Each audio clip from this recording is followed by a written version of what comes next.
ದೇವಾಲಯಗಳು ನಮ್ಮ ಸಂಸ್ಕೃತಿ ಮತ್ತು ಪರಂಪರೆಯ ಮೇಲೆ ಬೆಳಕು ಚೆಲ್ಲುವ ಜೀವಂತ ಸ್ಮಾರಕಗಳಾಗಿವೆ. ದೇವಾಲಯಗಳ ಸಂರಕ್ಷಣೆ ನಮ್ಮೆಲ್ಲರ ಹೊಣೆಯಾಗಿದೆ ಎಂದು ವಿಶ್ವ ಒಕ್ಕಲಿಗರ ಮಹಾಸಂಸ್ಥಾನ ಮಠದ ಪೀಠಾಧಿಪತಿ ಡಾಕ್ಟರ್ ನಿಶ್ಚಲಾನಂದನಾಥ ಸ್ವಾಮೀಜಿ ಹೇಳಿದರು. ಅವರು ಕೃಷ್ಣರಾಜಪೇಟೆ ತಾಲೂಕಿನ ಅಕ್ಕಿಹೆಬ್ಬಾಳು ಹೋಬಳಿಯ ಮಂಚಿಬೀಡು ಗ್ರಾಮದಲ್ಲಿ ಧರ್ಮಸ್ಥಳ ಶ್ರೀ ಮಂಜುನಾಥೇಶ್ವರ ಧರ್ಮೋತ್ಥಾನ ಟ್ರಸ್ಟ್ ವತಿಯಿಂದ ಪುನರ್ಜೀವನಗೊಳಿಸಿದ ಈಶ್ವರ ಮತ್ತು ಬಸವೇಶ್ವರ ದೇವಾಲಯಗಳನ್ನು ಲೋಕಾರ್ಪಣೆಗೊಳಿಸಿ ಧಾರ್ಮಿಕ ಸಭೆಯ ದಿವ್ಯ ಸಾನ್ನಿಧ್ಯ ವಹಿಸಿ ಮಾತನಾಡಿದರು. ದೇವಾಲಯಗಳು ಶರಣ ಶ್ರದ್ಧಾ ಕೇಂದ್ರಗಳಾಗಿದ್ದು, ಇಂದಿನ ಒತ್ತಡದ ಜೀವನದಲ್ಲಿ ಮಾನವರಾದ ನಾವು ದೇವರು ಮತ್ತು ಧರ್ಮದ ಮಾರ್ಗದಲ್ಲಿ ನಡೆದರೆ ಸಾಕು, ನಮ್ಮ ಮಾನಸಿಕ ಒತ್ತಡಗಳು ದೂರವಾಗಿ ಕೈಹಿಡಿದ ಕೆಲಸ ಕಾರ್ಯಗಳಲ್ಲಿ ಯಶಸ್ಸನ್ನ ಕಾಣಬಹುದಾಗಿದೆ. ಆದ್ದರಿಂದ ಪ್ರತಿದಿನವೂ ಮುಂಜಾನೆ ಅರ್ಧ ಗಂಟೆ ಬಿಡುವು ಮಾಡಿಕೊಂಡು ದೇವಾಲಯಗಳಿಗೆ ಹೋಗಿ ಭಗವಂತನ ನಾಮಸ್ಮರಣೆ ಮಾಡಿದರೆ ಸಾಕು, ಮಾನಸಿಕ ನೆಮ್ಮದಿಯನ್ನು ಸುಲಭವಾಗಿ ಪಡೆದು ನಮ್ಮ ದೈನಂದಿನ ಕೆಲಸ ಕಾರ್ಯಗಳನ್ನು ಸುಲಭವಾಗಿ ಮಾಡಬಹುದು. ದೇವಾಲಯಗಳಲ್ಲಿ ಧಾರ್ಮಿಕ ಕಾರ್ಯಕ್ರಮಗಳನ್ನು ಹೊರತುಪಡಿಸಿ ಜೂಜಾಟ ಸೇರಿದಂತೆ ಮತ್ಯಾವುದೇ ಅಕ್ರಮ ಚಟುವಟಿಕೆಗಳ ಕೆಲಸಗಳನ್ನು ಯುವ ಜನರು ಮಾಡಬಾರದು. ದೇವಾಲಯಗಳ ಪವಿತ್ರತೆಯನ್ನ ಕಾಪಾಡುವ ದಿಕ್ಕಿನಲ್ಲಿ ಗ್ರಾಮದ ಜನರು ವಾರಕ್ಕೊಮ್ಮೆ, 15 ದಿನಗಳಿಗೊಮ್ಮೆ ಅಥವಾ ತಿಂಗಳಿಗೆ ಒಮ್ಮೆಯಾದರೂ ದೇವಾಲಯದಲ್ಲಿ ಸ್ವಚ್ಛತಾ ಕೆಲಸ ಕಾರ್ಯಗಳನ್ನು ಹಮ್ಮಿಕೊಂಡು ದೇವರ ಪೂಜಾ ಕಾರ್ಯಕ್ರಮಗಳಲ್ಲಿ ಭಾಗವಹಿಸಿ ಭಜನೆ, ಸಂಗೀತ ಮುಂತಾದ ಕಾರ್ಯಕ್ರಮಗಳನ್ನು ನಡೆಸಿ ಮಾನಸಿಕ ಒತ್ತಡಗಳಿಂದ ಮುಕ್ತರಾಗಬೇಕು ಎಂದು ನಿಶ್ಚಲಾನಂದನಾಥ ಸ್ವಾಮೀಜಿ ಕಿವಿಮಾತು ಹೇಳಿದರು. ಕಾರ್ಯಕ್ರಮದ ದಿವ್ಯ ಸಾನ್ನಿಧ್ಯ ವಹಿಸಿದ್ದ ತುಮಕೂರಿನ ಸಿದ್ಧಗಂಗಾ ಮಠದ ಕಿರಿಯ ಶ್ರೀಗಳಾದ ಶ್ರೀ ಶಿವಸಿದ್ದೇಶ್ವರ ಸ್ವಾಮೀಜಿಗಳು ಆಶೀರ್ವಚನ ನೀಡಿ ಮಾತನಾಡಿ, ನಮ್ಮ ಮನಸ್ಸಿನ ಅಜ್ಞಾನದ ಅಂಧಕಾರವನ್ನು ಹೊಡೆದೋಡಿಸಬೇಕಾದರೆ ದೈವದ ಮಾರ್ಗದಲ್ಲಿ ಸಾಗುವುದು ಅನಿವಾರ್ಯವಾಗಿದೆ. 12ನೇ ಶತಮಾನದಲ್ಲಿಯೇ ವಚನ ಕ್ರಾಂತಿ ನಡೆಸಿ ಕಾಯಕ ತತ್ವದ ಮಹತ್ವವನ್ನು ವಿಶ್ವಕ್ಕೆ ಸಾರಿದ ಜಗಜ್ಯೋತಿ ಅಣ್ಣ ಬಸವಣ್ಣನವರ ಜೀವನದ ಆದರ್ಶಗಳನ್ನು ನಾವು ಪಾಲಿಸಿದರೆ ಸಾಕು, ಜಾತಿ ಮತ ಪಂಥಗಳಿಂದ ಮುಕ್ತವಾದ ಸಮಾಜವನ್ನು ಸುಲಭವಾಗಿ ನಿರ್ಮಿಸಿ ಸಮಾಜದಲ್ಲಿ ಶಾಂತಿಯನ್ನ ಕಾಣಬಹುದಾಗಿದೆ ಎಂದು ಶ್ರೀಗಳು ಹೇಳಿದರು. ಧರ್ಮಸ್ಥಳ ಮಂಜುನಾಥೇಶ್ವರ ಧರ್ಮೋತ್ಥಾನ ಟ್ರಸ್ಟ್ ವ್ಯವಸ್ಥಾಪಕರಾದ ಡಿ ಸುರೇಂದ್ರ ಕುಮಾರ್ ಅವರು ಕಾರ್ಯಕ್ರಮದಲ್ಲಿ ಮುಖ್ಯ ಅತಿಥಿಯಾಗಿ ಭಾಗವಹಿಸಿ ಧರ್ಮಸ್ಥಳ ಸುಕ್ಷೇತ್ರವು ಪ್ರಾಚ್ಯ ವಸ್ತು ಸಂಗ್ರಹಾಲಯ ಮತ್ತು ಪುರಾತತ್ವ ಇಲಾಖೆಯ ಸಹಯೋಗದಲ್ಲಿ ಶಿಥಿಲವಾಗಿರುವ ಪ್ರಾಚೀನ ದೇವಾಲಯಗಳನ್ನು ಪುನರುತ್ಥಾನ ಮಾಡಿಸಿ ಜೀರ್ಣೋದ್ಧಾರ ಮಾಡಿ ನಶಿಸಿ ನೇಪಥ್ಯಕ್ಕೆ ಸರಿದು ಹೋಗುತ್ತಿದ್ದ ದೇವಾಲಯಗಳನ್ನು ನಮ್ಮ ಮುಂದಿನ ತಲೆಮಾರಿಗೆ ಜೋಪಾನ ಮಾಡುವ ಕಾಯಕವನ್ನು ಶ್ರದ್ಧಾ ಭಕ್ತಿಯಿಂದ ಮಾಡುತ್ತಿದೆ. ಗ್ರಾಮೀಣ ಜನರು ದೇವಾಲಯಗಳನ್ನು ಸ್ವಚ್ಛ ಮಾಡುವ, ದೇವರನ್ನು ಪೂಜೆ ಮಾಡುವ ಕೆಲಸವನ್ನು ಜೀವನದ ಅವಿಭಾಜ್ಯ ಅಂಗವನ್ನಾಗಿ ಮಾಡಿಕೊಂಡು ಭಕ್ತಿಯ ಮಾರ್ಗದಲ್ಲಿ ಸಾಗಿ ಜೀವನದಲ್ಲಿ ಯಶಸ್ಸನ್ನು ಗಳಿಸಬೇಕು ಎಂದು ಕಿವಿಮಾತು ಹೇಳಿದರು. ಕಾರ್ಯಕ್ರಮದ ಅಧ್ಯಕ್ಷತೆ ವಹಿಸಿದ್ದ ಶಾಸಕ ಎಚ್.ಟಿ. ಮಂಜು ಮಾತನಾಡಿ, ದೇವಾಲಯಗಳು ನಮ್ಮ ಸಂಸ್ಕೃತಿಯ ಪ್ರತಿಬಿಂಬವಾಗಿದೆ. ನಮ್ಮ ಸಂಸ್ಕೃತಿಯ ಮೇಲೆ ಬೆಳಕು ಚೆಲ್ಲುವ ಇತಿಹಾಸದ ಮಹತ್ವವನ್ನು ನಾಡಿಗೆ ಸಾರುವ ದೇವಾಲಯಗಳ ಸಂರಕ್ಷಣೆಯು ನಮ್ಮೆಲ್ಲರ ಹೊಣೆಯಾಗಿದೆ. ಗ್ರಾಮೀಣ ಪ್ರದೇಶಗಳಲ್ಲಿ ಸರ್ಕಾರಿ ಶಾಲೆಗಳು ಬಾಗಿಲು ಮುಚ್ಚುತ್ತಿರುವ ಈ ಸಂದರ್ಭದಲ್ಲಿ ದೇವಾಲಯಗಳಿಗಿಂತಲೂ ಹೆಚ್ಚಾಗಿದ್ದು ಮಕ್ಕಳ ಶೈಕ್ಷಣಿಕ ವಿಕಾಸಕ್ಕೆ ಕಾರಣವಾಗಿರುವ ಸರ್ಕಾರಿ ಶಾಲೆಗಳ ಬಲವರ್ಧನೆ ಮಾಡಿ ನಮ್ಮ ಮಕ್ಕಳನ್ನು ಸರ್ಕಾರಿ ಶಾಲೆಗೆ ದಾಖಲು ಮಾಡುವ ಮೂಲಕ ಸರ್ಕಾರಿ ಶಾಲೆಗಳ ಉಳಿವಿಗೆ ನಾಗರಿಕ ಸಮಾಜದ ಪ್ರತಿಯೊಬ್ಬರು ಮುಂದಾಗಬೇಕು ಎಂದು ಕೈಮುಗಿದು ಮನವಿ ಮಾಡಿದರಲ್ಲದೆ, ಮಂಚಿಬೀಡು ಗ್ರಾಮಸ್ಥರು 11ನೇ ಶತಮಾನದಲ್ಲಿ ನಿರ್ಮಾಣವಾಗಿ ಶಿಥಿಲವಾಗಿ ನೆಲಕ್ಕೆ ಬೀಳುತ್ತಿದ್ದ ಈಶ್ವರ ದೇವಾಲಯವನ್ನ ಜೀರ್ಣೋದ್ಧಾರ ಮಾಡಿ ಇಡೀ ನಾಗರಿಕ ಸಮಾಜವೇ ಮೆಚ್ಚುವ ಕೆಲಸ ಮಾಡಿ ಮಾದರಿಯಾಗಿದ್ದಾರೆ ಎಂದು ಅಭಿಮಾನದಿಂದ ಹೇಳಿದರು. ಧರ್ಮಸ್ಥಳ ಶ್ರೀ ಮಂಜುನಾಥೇಶ್ವರ ಧರ್ಮೋತ್ಥಾನ ಟ್ರಸ್ಟ್ ನಿರ್ದೇಶಕ ನೇಮಿರಾಜ್, ಕೃಷ್ಣರಾಜಪೇಟೆ ಪಟ್ಟಣದ ಪ್ರಜಾಪಿತ ಬ್ರಹ್ಮಕುಮಾರಿ ಈಶ್ವರಿ ವಿಶ್ವವಿದ್ಯಾಲಯದ ಮುಖ್ಯಸ್ಥೆ ಸವಿತಕ್ಕ, ರಾವಂದೂರು ಮುರುಘಾ ಮಠದ ಪೀಠಾಧಿಪತಿಗಳಾದ ಪೂಜ್ಯ ಶ್ರೀ ಮೋಕ್ಷಪತಿ ಮಹಾಸ್ವಾಮೀಜಿ, ಕಾಪನಹಳ್ಳಿ ಗವಿಮಠದ ಶ್ರೀ ಸ್ವತಂತ್ರ ಚನ್ನವೀರಯ್ಯ ಸ್ವಾಮೀಜಿ, ತೆಂಡೆಕೆರೆ ಬಾಳಿಹೊನ್ನೂರು ಶಾಖಾ ಮಠದ ಶ್ರೀ ಗಂಗಾಧರ ಶಿವಾಚಾರ್ಯ ಸ್ವಾಮೀಜಿ, ಬೇಬಿ ಬೆಟ್ಟದ ರಾಮಯೋಗೇಶ್ವರ ಮಠದ ಶ್ರೀ ಶಿವಬಸವ ಸ್ವಾಮೀಜಿ, ಆದಿಚುಂಚನಗಿರಿ ಮಹಾಸಂಸ್ಥಾನ ಮಠದ ಮಂಡ್ಯ ಶಾಖೆಯ ಶ್ರೀ ಸತ್ಕೀರ್ತಾನಂದ ಸ್ವಾಮೀಜಿ, ಸಮಾಜ ಸೇವಕರಾದ ಮಲ್ಲಿಕಾರ್ಜುನ, ಡಿಸಿಸಿ ಬ್ಯಾಂಕ್ ನಿರ್ದೇಶಕರಾದ ಶೀಲಾ ನೇರೆ ಅಂಬರೀಶ್, ಕೋಲಾರ ಜಿಲ್ಲಾ ಹೆಚ್ಚುವರಿ ಪೊಲೀಸ್ ವರಿಷ್ಠಾಧಿಕಾರಿ ಎಚ್.ಸಿ. ಜಗದೀಶ್, ಸೆಸ್ಕಾ ಕಾರ್ಯಪಾಲಕ ಇಂಜಿನಿಯರ್ ಪುಟ್ಟಸ್ವಾಮಿ ಕಾರ್ಯಕ್ರಮದಲ್ಲಿ ಮಾತನಾಡಿದರು. ಮಂಚಿಬೀಡು ಶ್ರೀ ಈಶ್ವರ ದೇವಸ್ಥಾನದ ಸಮಿತಿಯ ಆಡಳಿತ ಮಂಡಳಿ ಅಧ್ಯಕ್ಷ ಎಂಪಿ ದೊಡ್ಡತಮ್ಮಯ್ಯ, ಉಪಾಧ್ಯಕ್ಷ ಎಂಎಸ್ ಕೆಂಡಗಣ್ಣ, ಕಾರ್ಯದರ್ಶಿ ಎಂಸಿ ಬಸವಲಿಂಗಪ್ಪ, ಗೌರವಾಧ್ಯಕ್ಷ ಆರ್ಎಸ್ ನಾರಾಯಣಗೌಡ, ತಾಲೂಕು ವೀರಶೈವ ಮಹಾಸಭಾ ಅಧ್ಯಕ್ಷ ಸುಜೇಂದ್ರ ಕುಮಾರ್, ಉದ್ಯಮಿಗಳಾದ ನಂದೀಪುರ ರಾಜೇಂದ್ರ, ನಿರಂಜನ, ಸಂಧ್ಯಾ, ಸೋಮಶೇಖರ್, ಎಂಆರ್ ಬಸವಲಿಂಗಸ್ವಾಮಿ, ಶಿಲ್ಪಿಗಳಾದ ಪ್ರವೀಣ್, ಜಯಕೀರ್ತಿ ಸೇರಿದಂತೆ ಸಾವಿರಾರು ಜನರು ಕಾರ್ಯಕ್ರಮದಲ್ಲಿ ಭಾಗವಹಿಸಿದ್ದರು. ನಾಡಿನ ಖ್ಯಾತ ವೀರಭದ್ರ ನೃತ್ಯಪಟು ಡಾಕ್ಟರ್ ಕುಂದೂರು ಜಗದೀಶ್ ಅವರು ನೀಡಿದ ಆಕರ್ಷಕ ವೀರಗಾಸೆ ನೃತ್ಯ ಪ್ರದರ್ಶನವು ಸಾರ್ವಜನಿಕರ ಗಮನ ಸೆಳೆಯಿತು. ಗ್ರಾಮಕ್ಕೆ ಆಗಮಿಸಿದ ಅತಿಥಿಗಳು ಹಾಗೂ ಹರಗೂರು ಚರಮೂರ್ತಿಗಳನ್ನು ಜಾನಪದ ಕಲಾ ತಂಡಗಳ ವೈಭವದ ಮೆರವಣಿಗೆಯೊಂದಿಗೆ ಪೂರ್ಣಕುಂಭ ಸ್ವಾಗತ ನೀಡಿ ಬರಮಾಡಿಕೊಳ್ಳಲಾಯಿತು. ವರದಿ doctor KR Neelakantha, Krishnarajapete, NKS TV 4 Mandya. ದೇವಾಲಯಗಳು ಶ್ರದ್ಧಾ ಭಕ್ತಿಯ ಕೇಂದ್ರಗಳಾಗಿ ಮಾರ್ಪಾಟನ್ನು ಹೊಂದಿರುವಂತಹದ್ದು. ದೇವಾಲಯಗಳನ್ನ ನಾವು ಗಮನಿಸಬೇಕು. ಒಂದಾನೊಂದು ಕಾಲದಲ್ಲಿ ದೇವಾಲಯಗಳು ನ್ಯಾಯಾಲಯಗಳಂತೆ ಕೆಲಸವನ್ನ ಮಾಡಿರುವಂತಹದ್ದು. ಅಂದ್ರೆ ಊರಿನಲ್ಲಿರುವಂತಹ ಎಷ್ಟೋ ವ್ಯಾಜ್ಯಗಳನ್ನ, ಕುಟುಂಬದ ಸಮಸ್ಯೆಗಳು ಎಲ್ಲಿ ಬಗೆಹರಿತಾ ಇತ್ತು ಅಂದ್ರೆ ಅದು ದೇವಾಲಯಗಳಲ್ಲಿ ಬಗೆಹರಿತಾ ಇರುವಂತ ಕೆಲಸ ಆಗ್ತಾ ಇತ್ತು. ಕೇವಲ ನ್ಯಾಯಾಲಯಗಳಂತೆ ಕೆಲಸ ಮಾಡಲಿಲ್ಲ ನಮ್ಮ ದೇವಾಲಯಗಳು.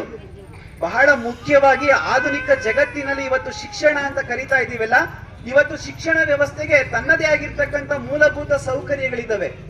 ಬಹಳ ಹಿಂದಿನ ಕಾಲದಲ್ಲಿ ಎಷ್ಟೋ ಹಿರಿಯ ನಾಗರಿಕರಿದ್ದೀರಾ ಇಲ್ಲಿ, ನೀವೆಲ್ಲ ಎಷ್ಟೋ ಜನರು ಕಲ್ತಿರೋದು ಎಲ್ಲಿ ಅಂತಂದ್ರೆ ಅದೇ ದೇವಾಲಯಗಳಲ್ಲಿ ಅಂತಕ್ಕಂಥದ್ದು. ಒಂದೊಂದು ಕಾಲದಲ್ಲಿ ಈ ದೇವಾಲಯಗಳು ಶೈಕ್ಷಣಿಕ ಕೇಂದ್ರಗಳಾಗಿ ಕೆಲಸವನ್ನ ಮಾಡಿದಂತಹದ್ದು. ಅಷ್ಟೇ ಅಲ್ಲ, ದೇವಾಲಯಗಳು ಕಲೆ, ಸಾಹಿತ್ಯ, ಸಂಸ್ಕೃತಿಯನ್ನ ಉಳಿಸುವಂತ, ಬೆಳೆಸುವಂತ ಪೋಷಣಾ ಕೇಂದ್ರಗಳಾದಂತಹದ್ದು. ಎಷ್ಟು ಅದ್ಭುತವಾಗಿರುವಂತಹದ್ದು ನೋಡಿ. ಅಲ್ಲಿರುವಂತ ಕಲೆ ಇವತ್ತಿನೂ ಸಹ ಎಷ್ಟೋ ಯಂತ್ರಗಳು, ಉಪಕರಣಗಳು ಬಂದಿದ್ದಾವೆ. ಬೇಲೂರು, ಹಳೇಬೀಡು, ಐಹೊಳೆ, ಪಟ್ಟದಕಲ್ಲು, ಬಾದಾಮಿ ಇಂತಹ ಒಂದು ಅನೇಕ ಗುಹಾಂತರ ದೇವಾಲಯಗಳನ್ನ ನಾವು ಗಮನಿಸಿದಾಗ ಅಲ್ಲಿರುವಂತ ನಮ್ಮ ಭಾರತದ ಭವ್ಯ ಪರಂಪರೆಯ ಸಂಸ್ಕೃತಿಯನ್ನ ಎತ್ತಿ ತೋರಿಸುವಂತ ಕೆಲಸ ಈ ದೇವಾಲಯಗಳಿಂದ ಆಗಿರುವಂತಹದ್ದು. ಅಂದ್ರೆ ದೇವಾಲಯಗಳು ಅಂತಕ್ಕಂಥದ್ದು ಕೇವಲ ಧರ್ಮ ಜಾಗೃತಿಯನ್ನ ಉಂಟು ಮಾಡಲಿಲ್ಲ, ಇಡೀ ಸಮಸ್ತ ನಾಗರಿಕತೆ ಸಂಸ್ಕೃತಿಯನ್ನ ಸಂರಕ್ಷಣೆ ಮಾಡಿ ಅದನ್ನ ಒಂದು ಪೀಳಿಗೆಯಿಂದ ನಿರಂತರವಾಗಿ ಇನ್ನೊಂದು ಪೀಳಿಗೆಗೆ ಅದು ಸಂವಹನವಾಗುವಂತೆ ನಡೆಸಿಕೊಂಡು ಬಂದಿರುವಂತಹದ್ದು. ಅಷ್ಟರ ಮಟ್ಟಿಗೆ ದೇವಾಲಯಗಳು ಅಂತಕ್ಕಂಥದ್ದು ನಿಜಕ್ಕೂ ಮನುಷ್ಯನ ಅವಿಭಾಜ್ಯ ಅಂಗವಾಗಿರುವಂತಹದ್ದು. ಆ ನಿಟ್ಟಿನಲ್ಲಿ ಇವತ್ತು ನಿಮ್ಮೂರಿನಲ್ಲಿ ಒಂದು ಭವ್ಯವಾಗಿರ್ತಕ್ಕಂಥ ದೇವಾಲಯ ನಿರ್ಮಾಣ ಆಗಿದೆ. ನೀವು ದೇವಾಲಯ ಜಾತಿ ಭೇದಗಳು ಬಹಳ ಸಾಕಷ್ಟು ಭಿನ್ನಾಭಿಪ್ರಾಯಗಳಿದೆ. ಅದರಲ್ಲಿ ಅಭಿಪ್ರಾಯ ಒಂದೇ ಇರಬೇಕು ನಮ್ಮಲ್ಲಿ. ದೇವರೊಬ್ಬ, ನಾಮ ಹಲವು. ದೇವರೊಬ್ಬನೇ, ನಾಮ ಹಲವು. ಇಲ್ಲಿ ಏನಾಗುತ್ತೆ, ನನ್ನಂತಾನ ಹರಿದ್ರೆ ದೇವರಿಂದ ನನ್ ಬಿಟ್ಟು ದೇವರಿಲ್ಲ, ಮಣ್ಣು ಬಿಟ್ಟು ಮಡಕೆ ಇಲ್ಲ ಅಂತಕ್ಕಂಥದ್ದು ಗಾದೆ ಮಾತುಗಳು. ನಾವೇನಾಗುತ್ತೆ ಅಂದ್ರೆ ಎಲ್ಲವೂ ಮಾಡ್ತೀವಿ, ಯಾವ್ದು ಮಾಡ್ಬೇಕಾದ್ರೂ ಅದನ್ನೇ ಮಾಡೋದಿಲ್ಲ ನಾವು. ಮಕ್ಕಳಿಗೆ ಲೌಕಿಕವಾಗಿರ್ತಕ್ಕಂಥ ವಿದ್ಯೆಯನ್ನ ಸಾಕಷ್ಟು ಇಂಜಿನಿಯರ್, ಡಾಕ್ಟ್ರು, ಇನ್ನು ಏನೇನೆಲ್ಲ ಓದಿಸ್ತೀವಿ ನಾವು, ಗೊತ್ತಾಯ್ತಾ? ಆದ್ರೆ ಸಂಸ್ಕೃತಿಯನ್ನ ಕೊಡಕ್ಕೆ ತಯಾರಿಲ್ಲ ನಾವು. ಯಾಕೆಂತ ಹೇಳಿದ್ರೆ ಮಕ್ಕಳು ಓದ್ತಾರೆ ಓದ್ಲಿ. ಅತಿ ಓದ್ದವರಿಂದಾನೇ ನಮ್ಗೆ ಇವತ್ತೇನೋ ದೇಶ ಗಂಡಾಂತರ ಬಂದಿರೋದ್ರಿಂದ ನಾವು ಅರ್ಥ ಮಾಡ್ಕೊಳ್ಬೇಕು. ಹಾಗಾಗಿ ಎಲ್ಲರೂ ಆತರ ಮಾಡಲ್ಲ, ಎಲ್ಲರೂ ನಾವು ದೂರಕ್ಕಾಗೋದಿಲ್ಲ. ಕೆಲವೊಂದು ಇರ್ತಾರಲ್ಲ, ಆ ದೃಶ್ಯ ಮಾಧ್ಯಮಗಳನ್ನ, ಶ್ರವ್ಯ ಮಾಧ್ಯಮಗಳನ್ನ ಕೇಳ್ತಾ ಬಹಳ ಮಾಡಬಾರ್ದನ್ನು ಮಾಡ್ತಾ ಇದ್ದಾರೆ. ಇವತ್ತು ಬಹಳ ದುಃಖ ಆಗುತ್ತೆ, ನೋವಾಗ್ತದೆ ನಮಗೆ. ಯಾಕೆ ಈ ಮಾತನ್ನು ಹೇಳ್ಬೇಕು ಅಂತ ಹೇಳಿದ್ರೆ, ನಮ್ಮ ನಾಡಿನಲ್ಲಿ ಎಂತ ಋಷಿಕುಂಗಳು, ಋಷಿ ಮಹಾತ್ಮರು ಒಂದೊಂದು ಜಿಲ್ಲೆಯಲ್ಲಿ 10-15 ಮಠಗಳಿದಾವೆ. ಮೈಸೂರಲ್ಲಿ ಇರಬಹುದು ಅಥವಾ ಬೇರೆ ಕೊಡಗಿನಲ್ಲಿ ಇರ್ಬೋದು. ಎಂತೆಂತ ಮಠಗಳಿದೆ ಸಂಸ್ಕಾರ. ಯಾಕೆ ಮಠಗಳನ್ನ ಸ್ಥಾಪನೆ ಮಾಡಿದ್ರು? ಅವ್ರಿಗೆ ಬುದ್ಧಿ ಇರ್ಲಿಲ್ವಾ? ಕೃಷ್ಣರಾಜ ಒಡೆಯರಾಗ್ಲಿ, ವೀರರಾಜೇಂದ್ರ ಒಡೆಯರಾಗ್ಲಿ, ಅವ್ರಿಗೇನು ಬುದ್ಧಿ ಇರ್ಲಿಲ್ವಾ? ಅವ್ರು ಯಾಕೆ ಮಠಗಳಿಗೆ ಜಮೀನು ಕೊಟ್ಟರು? ಯಾಕೆ ಅವ್ರನ್ನೆಲ್ಲ ಮಠಗಳನ್ನ ಸಂಸ್ಕಾರ ಸ್ಥಾಪನೆ ಮಾಡಿದ್ರು? ಸ್ವಲ್ಪ ವಿಚಾರ ಮಾಡ್ಬೇಕು, ನಾವು ಚಿಂತನೆ ಮಾಡ್ಬೇಕು. ಚಿಂತನೆ ಮಾಡಿದಾಗ ಗೊತ್ತಾಗತ್ತೆ, ಮಠಗಳಿಂದ, ಸನ್ಯಾಸಿಗಳಿಂದ, ಸ್ವಾಮಿಗಳಿಂದ ಮತ್ತು ಗುರುಗಳಿಂದ ಏನಾದ್ರೂ ಒಂದು ಕಲಿಯಿರುತ್ತೆ.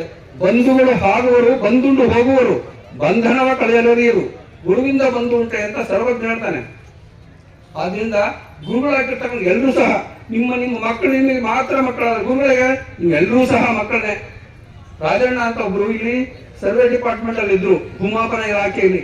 ಅವ್ರು ಹೇಳ್ತಾ ಇದ್ರು, ನಮ್ಮನ್ನೊಂದ್ಸರಿ ಕೇಳ್ತಾ ಇದ್ರು, ಏನ್ರಿ ರಾಜಣ್ಣ ಚೆನ್ನಾಗಿದಾರ ಅಂತ ಕೇಳಿದೆ. ನನ್ನೇನ್ ಕೇಳಿದ್ರೆ ಬಂದ್ರೆ ಸಮಾಜದ ಕೆಲಸಗಳ, ಬಸವಣ್ಣನ ಕೆಲಸ ಏನ್ ಮಾಡ್ತೀರಿ ನೀವು ಅಂತ ನನ್ ಕೇಳಿದ್ರಿ. ಈ ಮಾತನ್ನ ನಾವು ಹೇಳ್ತಿದ್ರು. ಸರ್ವೆ ಡಿಪಾರ್ಟ್ಮೆಂಟ್ ಅಲ್ಲಿ ಒಬ್ರು ಏನೇ ಭೂಮಾಪನ ಮಾಡಕ್ ಹೋದಾಗ ಏನ್ ಹೇಳ್ತಿದ್ರಪ್ಪ ಅಂದ್ರೆ, ಒಂದು ಎಣ್ಣೀರ್ ತಗೊಳ್ತಿರಲ್ಲ ಪುಣ್ಯಾತ್ಮ, ಬೇಡ ಅಂತ ಹೇಳ್ತಿದ್ರು. ಇಂತಹ ಒಂದು ಭೂಮಿಯಲ್ಲಿ ಅವರು ಏನು ಅಷ್ಟೊಂದು ರಾಜಣ್ಣ ಇನ್ನು ಸಾಕಷ್ಟು ಜನರು ಇದ್ದಾರೆ. ಇವತ್ತೇನು ಬಿದ್ದರು ನಾವು ಲೀಲಾತಾಯಿಯವರ ಮನೆಯಲ್ಲಿ ಪೂಜೆ ಮಾಡ್ತೀವಿ, ಅವರೆಲ್ಲರೂ ಸಹ ಪ್ರತಿಯೊಬ್ಬರ ಬಾಯಲ್ಲೂ ಸಹ ವಚನಗಳು ಅಂತ ಅಷ್ಟೇ ಆಚಾರ ವಿಚಾರಗಳು ಇದ್ದಾವೆ. ಅವನ್ನೆಲ್ಲ ನಾವು ವಿಚಾರ ಮಾಡ್ಬೇಕು. ಯಾಕಪ್ಪ ಮಾಡಿದ್ರು? ಮುಂದಿನ ಬದುಕಿಗೆ ಒಳ್ಳೆಯದಾಗ್ಲಿ ಅಂತ ಅನ್ನೋ ದೃಷ್ಟಿಯಿಂದ ತಾನೆ. ನಾವು ದೇವ್ರನ್ನ ಪೂಜೆ ಮಾಡ್ತೀವಿ, ಪೂಜೆ ಮಾಡಿ ದೇವ್ರಿಗೆ ಒಳ್ಳೇದಾಗ್ಲಿಕ್ಕೆ ಮಾಡ್ತಾವ, ನಮಗೆ ಒಳ್ಳೇದಾಗ್ಲಿಕ್ಕೆ ಮಾಡ್ತಾವ. ನಾವು ವಿಚಾರ ಮಾಡಿ ನಮಗೆ ಒಳ್ಳೇದಕ್ಕಾಗಿನೇ ಪೂಜೆ ಮಾಡೋದು ದೇವ್ರನ್ನ, ಹೌದಲ್ವಾ? ಅದಕ್ಕೆ ಬಸವಣ್ಣ ಹೇಳ ಈ ಹಾಲು ಬತ್ತಿದ ನಂತರ ಎಷ್ಟೋ ಮಕ್ಕಳಿಗೆ ನಾನು ಅಮೃತವಾಗಿ ನಾನು ಕೆಲಸವನ್ನ ಮಾಡ್ತಾ ಇದ್ದೀನಿ. ಆದ್ರೆ ಈ ಮನುಷ್ಯ ಏನ್ ಮಾಡ್ತಾನೆ ಅಂದ್ರೆ ನನ್ನಲ್ಲಿ ಹುಳಿ ಹಿಂಡು ನನ್ನನ್ನ ಅಮೃತತ್ವವನ್ನ ಏನ್ ಮಾಡ್ತಾನೆ, ಕಳೆದ ಹಾಕ್ತಾ ಇರ್ತಾನೆ, ಯಾವಾಗ್ಲೂ ತೆಗಿತಾ ಇರ್ತಾನೆ. ನನಗೆ ತುಂಬಾ ನೋವಾಗುತ್ತೆ, ನಾನು ಹಾಲಾಗೆ ಬದುಕಬೇಕು, ಆ ತರ ಒಂದು ವರ ಕೊಡು ಅಂತ. ಆಗ ಭಗವಂತ ಹೇಳದಂತೆ, ನೀನ್ ಹೇಳ್ತಾ ಇರೋದು 100ಕ್ಕೆ 100 ಸತ್ಯವಾದಂತ ಮಾತು. ಈಗ ನನ್ನ ಮಾತನ್ನ ಕೇಳ್ತೀಯ ನೀನು, ಮುಗುಳ್ನಗೆಯಿಂದ ನನ್ನ ಮಾತನ್ನ ಕೇಳು ಅಂತ ಭಗವಂತ ಹೇಳ್ದಂತೆ. ಆದ್ರೂ ಭಗವಂತ ಹೇಳಿದ ಮಾತು ಕೇಳ್ಬೇಕಲ್ವಾ, ಹಾಲು ಕೇಳ್ತಂತೆ. ಆಯ್ತು, ಅದೇನ್ ಅಪ್ಪಣೆ ಕೊಡ್ತೀಯೋ ಹೇಳು, ನಾ ಆಮೇಲೆ ನಿನ್ಗೆ ವರವನ್ನ ಕೇಳ್ತೀನಿ ಅಂತ. ಆಗ ಹಾಲು ಹೇಳ್ತಂತೆ, ಭಗವಂತ ಹೇಳ್ದಂತೆ, ನೋಡು, ನೀನು ಆಕಳ ಕೆಚ್ಚಲಿಂದ ಬರ್ಬೇಕಾದ್ರೆ ಇನ್ನು ಹಾಲಾಗಿ ಬರ್ತೀಯ. ನೀನು ಹಾಲಾಗಿ ಬಂದಾಗ ನಿನ್ನ ಜೀವಿತಾವಧಿ ಎಷ್ಟು ದಿವಸ ಇರುತ್ತೆ? ಕೇವಲ ಒಂದೇ ಒಂದು ದಿವಸ ಇರುತ್ತೆ. ಮನುಷ್ಯ ಏನ್ ಮಾಡ್ತಾನೆ, ಅದಕ್ಕೆ ಹುಳಿ ಹಿಂಡಿ ನಿನ್ನನ್ನ ಮೊಸರನ್ನಾಗಿ ಪರಿವರ್ತನೆ ಮಾಡ್ತಾನೆ. ಎಷ್ಟು ದಿವಸ ಅಮ್ಮಮ್ಮ ಅಂದ್ರೆ ಬರ್ಬೋದು ಅಂದ್ರೆ 2 ರಿಂದ 3 ದಿವಸಗಳ ಕಾಲ ನಿನ್ನ ಆಯಸ್ಸು ವೃದ್ಧಿ ಆಗುತ್ತೆ. ಅದೇ ಮನುಷ್ಯ ಕಡೆಗೋಲಿನಿಂದ ಕಡಿದು ಏನ್ ಮಾಡ್ತಾನೆ ಅಂದ್ರೆ ಮಜ್ಜಿಗೆಯನ್ನ ಮಾಡ್ತಾನೆ. ಕನಿಷ್ಠ ಅಂದ್ರೆ ಒಂದು 4 ರಿಂದ 5 ದಿವಸಗಳ ಕಾಲ ಇಡ್ಬೋದು. ಹುಳಿ ಬಂದಿರುತ್ತೆ, ಬಳಸ್ಬೋದು, ಅದು ಏನ್ ತೊಂದರೆ ಇಲ್ಲ. ಅಂದ್ರೆ ನಿನ್ನ ಜೀವಿತಾವಧಿ ಇನ್ನೂ ಹೆಚ್ಚಾಯಿತು. ಅದೇ ಮೊಸರಿನಿಂದ ಕಡಿದು ಮಜ್ಜಿಗೆ ಮಾಡಿದ್ಮೇಲೆ ಬೆಣ್ಣೆ ಬರುತ್ತಲ್ಲ, ಬೆಣ್ಣೆಯನ್ನ ಇಟ್ಕೊಂಡ್ರೆ ಒಂದು ವಾರಗಟ್ಲೆ ನೀನು ಬರ್ತೀಯ. ನೀನು ಅದೇ ಬೆಣ್ಣೆಯನ್ನ ಹದವಾಗಿ ಏನಾದ್ರೂ ಕಾಯಿಸಿದ್ರೆ ನೀನು ತುಪ್ಪ ಆಗ್ತೀಯ. ತುಪ್ಪ ಆಗಿ ನೀನು ತಿಂಗಳುಗಟ್ಲೆ ನಿನ್ನ ಆಯಸ್ಸು ವೃದ್ಧಿ ಆಗುತ್ತೆ. ನೀನು ಬರೀ ತುಪ್ಪ ಆಗೋದಿಲ್ಲ, ನನ್ನ ಮೂರ್ತಿಯ ವಿಗ್ರಹದ ಮುಂದೆ ನೀನು ದೀಪಕ್ಕೆ ತೈಲವಾಗಿ ನನಗೆ ಬೆಳಕಾಗ್ತೀಯ. ಈಗ ಯೋಚನೆ ಮಾಡು, ನೀನು ಹಾಲಾಗೆ ಇರಬೇಕು, ಮತ್ತೆ ನೀನು ಈ ತರ ಮೊಸರಾಗಿ ತುಪ್ಪವಾಗಿ ನನ್ನ ಮುಂದೆ ಬೆಳಕಾಗಿರ್ಬೇಕು ಅಂತ ಕೇಳಿದಾಗ, ಹೌದು, ಭಗವಂತ ಹೇಳ್ತಾ ಇರುವಂತದ್ದು ನಿಜಕ್ಕೂ ಅದು ಸತ್ಯವಾದಂತ.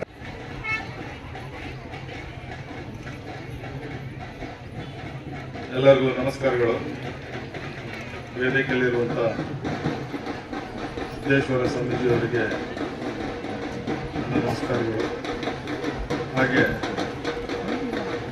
ನಮ್ಮ ದೇವೀಠದ ಸ್ವಾಮೀಜಿಯವರಿಗೂ ಸಹ ನಮಸ್ಕಾರಗಳು. ಇಲ್ಲಿ ನೆರೆದಿರುವಂಥ ಎಲ್ಲ ಗಣ್ಯರಿಗೂ ಹಾಗೂ ವೇದಿಕೆಯ ಮುಂದಿರುವಂಥ ಎಲ್ಲ ಹಿರಿಯರಿಗೆ ಮತ್ತು ನಮ್ಮ ಎಲ್ಲ ಬಾಂಧವರಿಗೂ ಸಹ ನಾನು ಈ ಸಂದರ್ಭದಲ್ಲಿ ನಮಸ್ಕಾರಗಳನ್ನು ಹೇಳ್ತಾ ಇದ್ದೇನೆ. ಈ ದಿನ ನನಗೆ ಈ ಒಂದು ದೇವಸ್ಥಾನದ ಉದ್ಘಾಟನೆ ಇದೆ, ಲೋಕಾರ್ಪಣೆ ಇದೆ. ಕಳೆದ 3-4 ದಿವಸದಿಂದ ಕಾರ್ಯಕ್ರಮಗಳು ನಡೀತಾ ಇದ್ದಾವೆ. ಯಾವತ್ತಾದ್ರೂ ಒಂದಿನ ಬಿಡುಗಡೆ ಮಾಡ್ಕೊಂಡು ಬರಬೇಕು ಅಂತ ಹೇಳಿ ಈ ಒಂದು ಸಂಘದ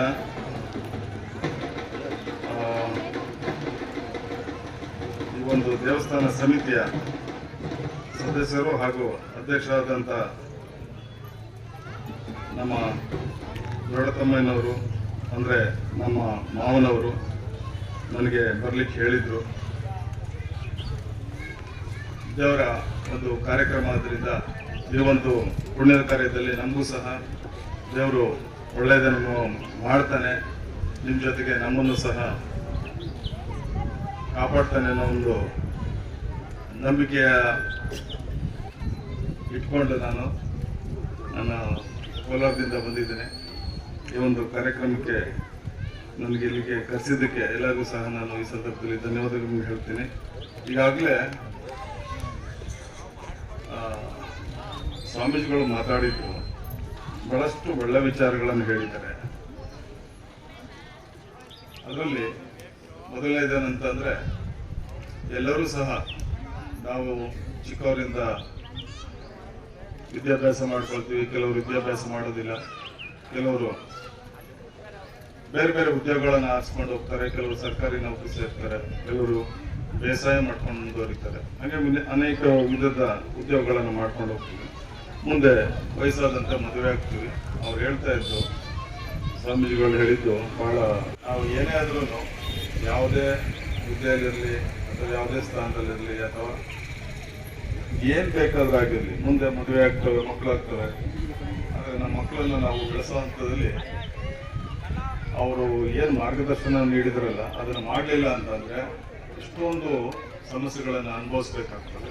ಅದು ನನ್ನ ವೈಯಕ್ತಿಕವಾಗಿಯೂ ಹಾಗೂ ನಾನು ಬೇರೆ ಕಡೆ ನೋಡ್ತಾ ಇರೋಂಥ ವಿಚಾರಗಳಲ್ಲಿ ಗಮನಿಸಿದ್ದೀನಿ. ಅದರಿಂದ ನಾನು ಆಗಲೇ ಹೇಳ್ತಿದ್ದೆ, ನಾನು ಮಾತಾಡೋಕ್ಕಿಂತ ಸ್ವಾಮೀಜಿಗಳು ಮಾತಾಡೋದು ಒಳ್ಳೆಯದು. ಯಾಕೆಂದರೆ ಸ್ವಾಮೀಜಿಗಳ ಹತ್ರ ತುಂಬ ಮನೆ ಮುಟ್ಟುವಂತೆ ಎಲ್ಲರಿಗೂ ಅರ್ಥ ಆಗೋ ಹಾಗೆ ಹೇಳುವಂಥ ವಿಚಾರಗಳು ತುಂಬ ಇರ್ತವೆ. ಅವ್ರು ಕೇಳಬೇಕು ಅಂತ ಅಂದರೆ ಅದೊಂದು ಪುಣ್ಯ ಆಗೋದು ಕೆಲಸ ಆಗಿರ್ತದೆ. ಸ್ವಾಮೀಜಿಗಳ ವಿಚಾರಗಳು ಅಷ್ಟೊಂದು ಮಹತ್ವಪೂರ್ಣವಾಗಿರ್ತದೆ, ಪ್ರತಿಯೊಬ್ಬರು ಅಳವಡಿಸ್ಕೋಬೇಕಾದಂಥ ವಿಚಾರಗಳಾಗಿರ್ತದೆ. ಈಗ ದೇವಸ್ಥಾನಗಳಿಗೆ ದೇವಸ್ಥಾನ ಅಥವಾ ನಮ್ಮ ಹಿಂದೂ ಸಂಸ್ಕೃತಿ, ಹಿಂದೂ ಸನಾತನ ಧರ್ಮ ಇದೊಂದು ದೊಡ್ಡ ಅಗಾಧವಾದಂಥ ಒಂದು ವಿಚಾರ. ಇದ್ರ ಬಗ್ಗೆ ಮಾತಾಡ್ತಾ ಹೋದರೆ ದಿನಗಟ್ಟಲೆ ಮಾತಾಡ್ಬೋದು.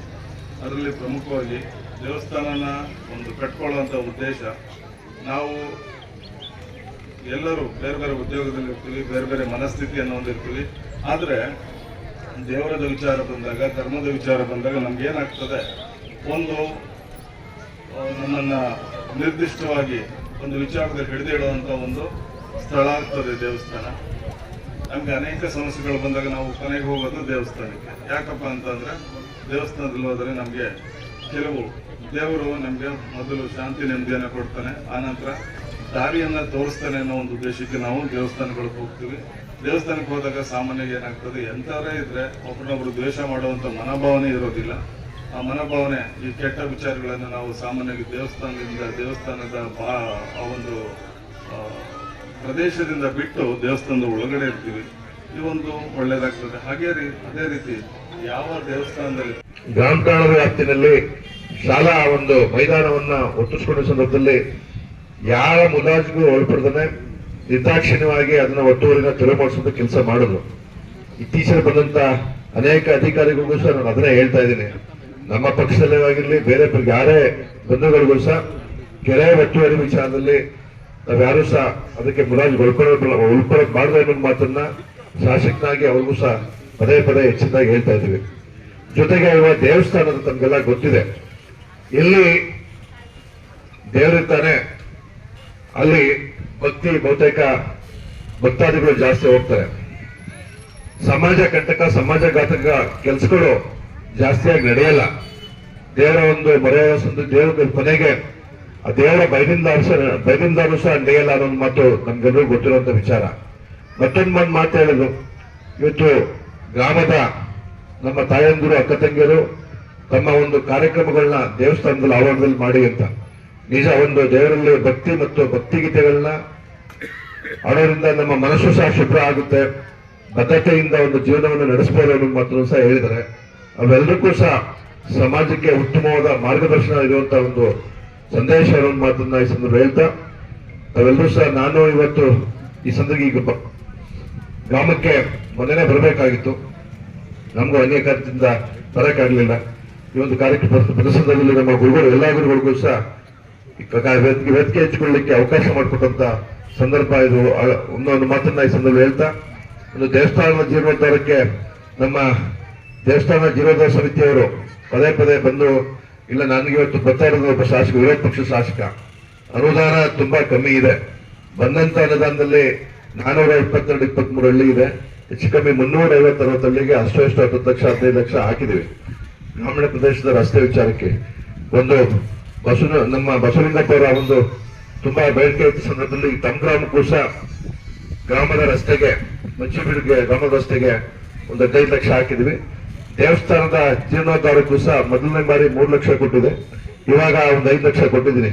ಅಲ್ಲ ಗುರುಗಳೇ, ಕೊಟ್ಟಿದ್ದೀವಿ, ಇಲ್ಲಿ ಕೊಟ್ಟಿದ್ದೀವಿ. ನನ್ನ ಶಕ್ತಿ ಮೀರಿ ಪ್ರಾಮಾಣಿಕವಾಗಿ ಒಂದು ಗ್ರಾಮದ ಭಕ್ತರ ಬರವನು ಪ್ರಾಣ ಜೀವಾಳವಯ್ಯ ಬಸವಾದಿ ಪರಂಪರನ್ನ ಜಗತ್ತಿನ ಎಲ್ಲ ದಾರ್ಶನಿಕರು ಸಹ ಸ್ಮರಿಸಿಕೊಳ್ಳುತ್ತಾ, ಪರಮ ಪೂಜ್ಯ ಗುರುಗಳನ್ನು ಸಹ ಸ್ಮರಿಸಿಕೊಳ್ಳುತ್ತಾ, ಕೇರ್ಪೇಟೆ ತಾಲೂಕಿನ ಮಂಚಿಬೀಡು ಗ್ರಾಮಕ್ಕೆ ಈಗಾಗಲೇ ನಾನು ಒಂದು 15-20 ವರ್ಷದಿಂದ ಬರ್ತಾ ಇರ್ಬೋದು ಅಂತ ಗೊತ್ತಾಗಿದೆ. ಜನರಿಗೆ ಗೊತ್ತು, ಅವರಿಗೆ ನಿರೂಪಣೆ ಮಾಡಲಿಕ್ಕೆ ಗೊತ್ತಿರ್ಲಿಕ್ಕಿಲ್ಲ. ಇರಲಿ, ಪರಮ ಪೂಜ್ಯರಾಗಿರ್ತಕ್ಕಂತಹ ಈ ಕಾರ್ಯಕ್ರಮದ ರೂಪಿಸಿರ್ತಕ್ಕಂತಹ ಪೂಜ್ಯ ಶ್ರೀ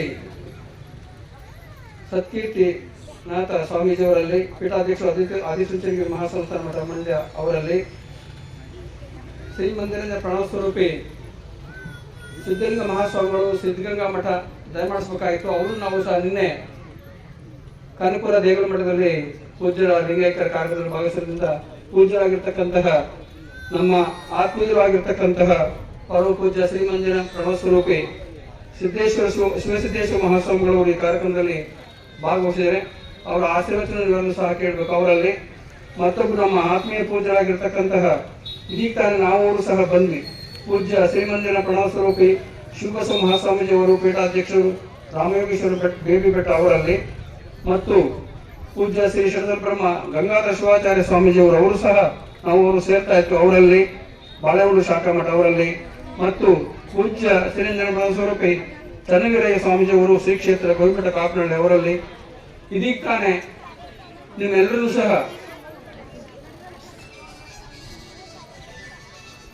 ಕುರಿತು ತಮ್ಮ ಮಾತುಗಳನ್ನ ಆಡೋದ್ರ ಮುಖಾಂತರವಾಗಿ ತಾಯಂದಿರನ್ನು ಹೆಚ್ಚಿಸತಕ್ಕಂತಹ ಬಿ.ಕೆ. ಸವಿತಾಕರ್ ಅವರು ಬ್ರಹ್ಮಕುಮಾರಿ ಈಶ್ವರಿ ವಿಶ್ವವಿದ್ಯಾಲಯ ಕೇರ್ಪೇಟೆ ಅವರಲ್ಲಿ, ವೇದಿಕೆ ಬೀಳತಕ್ಕಂಥ ಎಲ್ಲ ಗಣ್ಯರಲ್ಲಿ, ಕೊಟ್ಟಿರ್ತಕ್ಕಂಥ ಎಲ್ಲ ಪೂಜ್ಯರಲ್ಲಿ, ಮಾತೆಯರಲ್ಲಿ, ಮಹನೀಯರಲ್ಲಿ, ಮಕ್ಕಳಲ್ಲಿ ಶರಣಾರ್ಥಿಗಳು.